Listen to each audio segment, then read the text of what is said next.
လုံးပဲမင်္ဂလာပါသမီးကတော့ Saint Teresa အလုံးသာသနာနေပြီးတော့လာရောက်ရှင်ပြိုင်တဲ့ Olivia ပဲဖြစ်ပါရဲ့ရှင်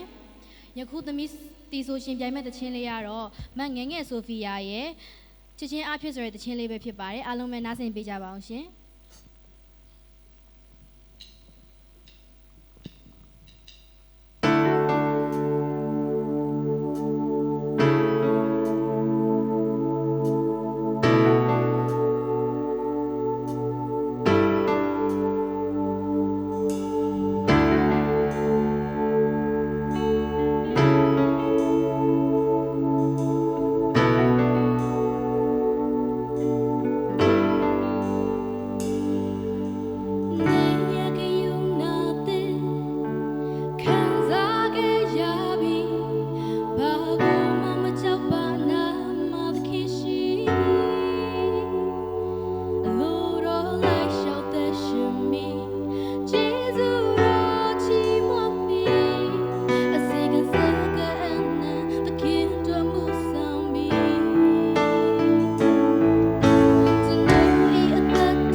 Olivia မင်္ဂလာပါမင်္ဂလာပါ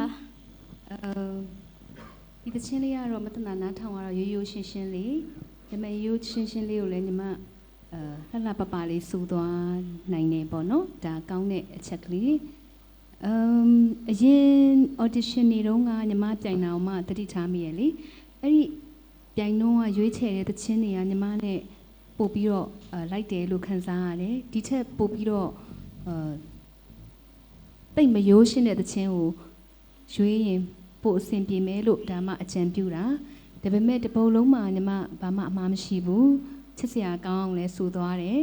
ဆိုတော့အရင် audition နဲ့အခုအပတ်မှာတော့အမဒီထက်တော့ပို့ပြီးတော့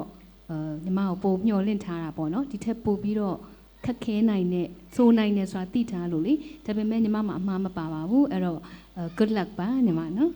ကျေးဇူးပါ